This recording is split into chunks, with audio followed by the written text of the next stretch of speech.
Mi bia uai me wahai oso tiai duere se fuya ye uai dome itu. Lastimosamente tenemos que denunciar y tenemos que decir que desde la firma del acuerdo de noviembre del 2016 hasta la fecha han sido asesinados 75 líderes indígenas en Colombia. Entonces esto nos da a entender de que el proceso de paz no era lo que esperábamos. El proceso de paz al cual apostamos y al cual le seguimos apostando para la construcción de una paz estable y duradera en Colombia realmente no ha llegado a los territorios indígenas.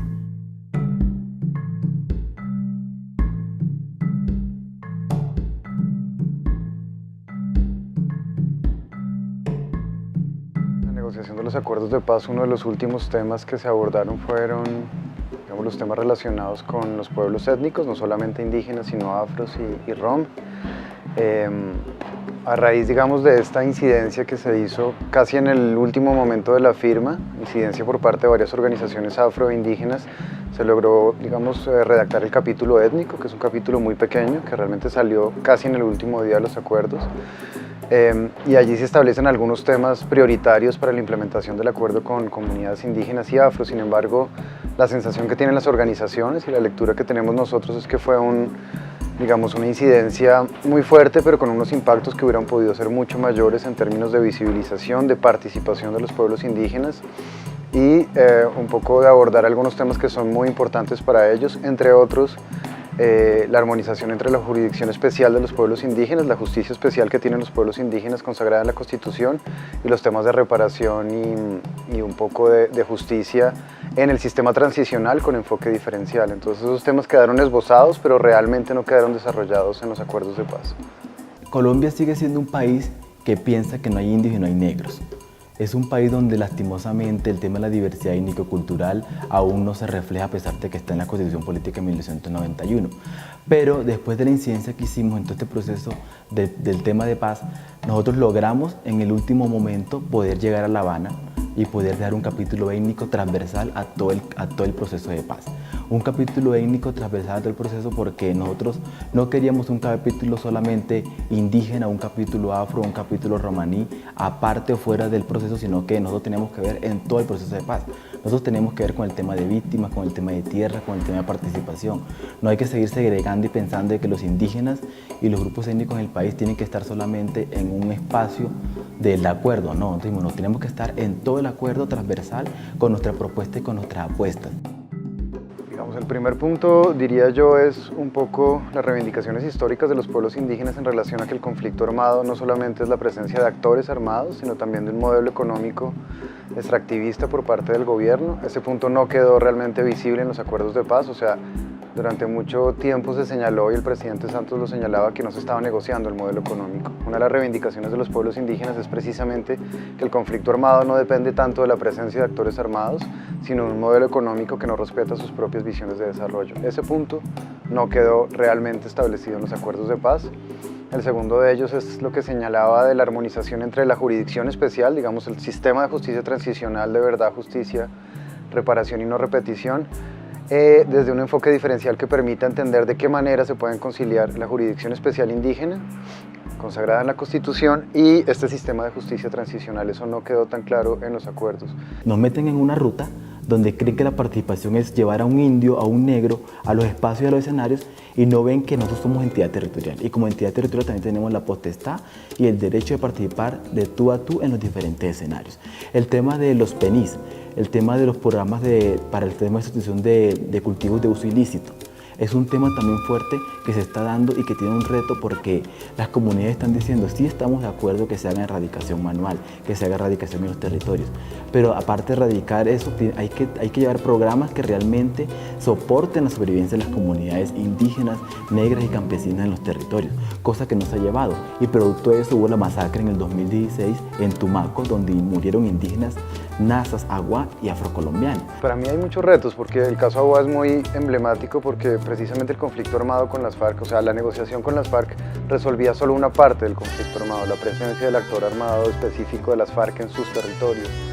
Pero el territorio Agua y el caso del pueblo Agua es emblemático en el sentido que tiene todos los cruces de violencia. Tiene el tema del petróleo, tiene el tema de las minas antipersona, tiene cultivos de uso ilícito, tiene desplazamiento, tiene presencia de actores armados, disidencias de las FARC, es decir, El acuerdo de paz para el pueblo agua incluso complicó la situación humanitaria en el sentido en que antes, como nos lo han manifestado, tenían con quién conversar, es decir, mal o bien podían encontrarse con los comandantes y tratar de negociar algunos temas mínimos en su territorio de respeto a la autonomía.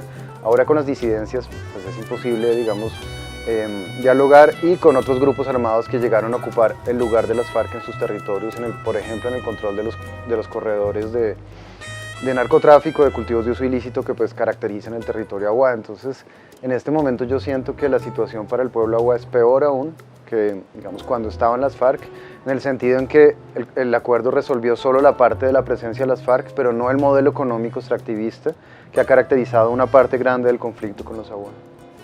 Pensábamos que en nuestro territorio íbamos a estar tranquilos, donde podíamos transitar normalmente cuando hablaban del proceso de paz.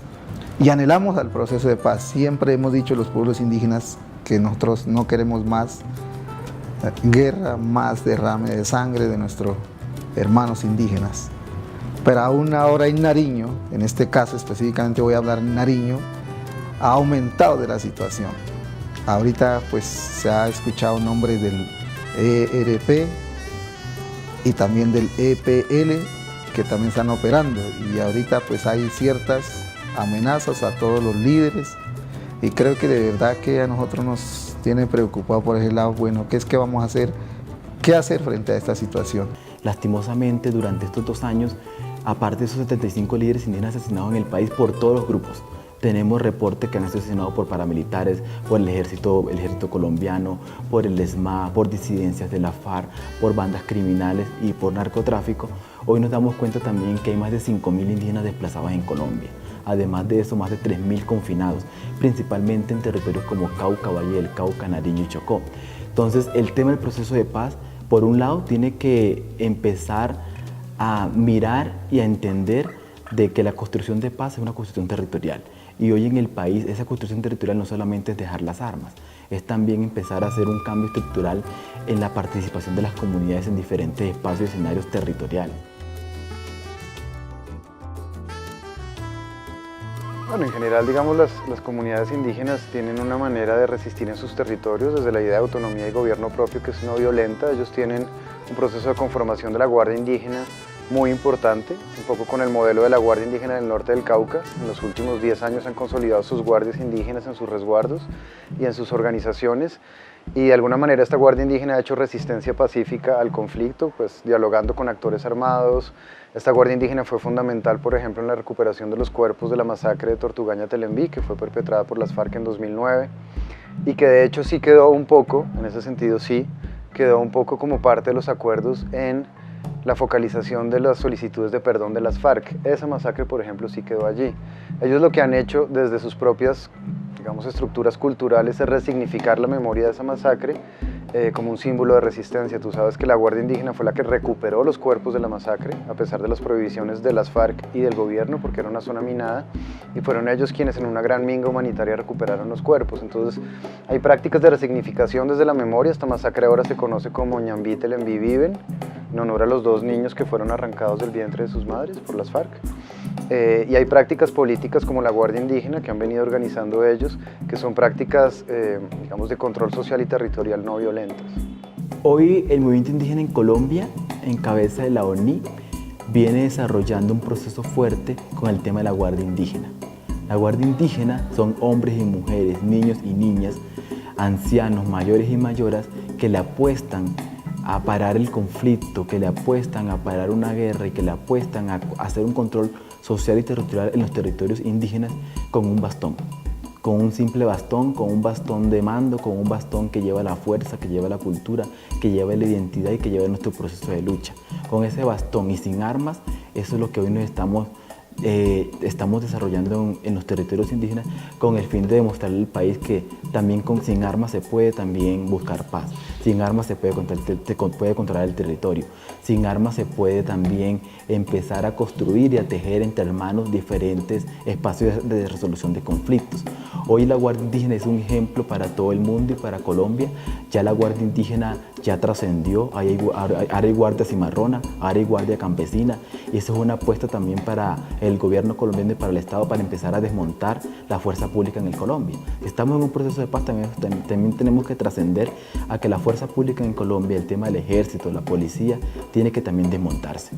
Y tenemos que tener entonces en Colombia guardias cívicas que sin armas empiecen a desarrollar otro tipo de escenario, otro tipo de proceso de construcción de paz en el país.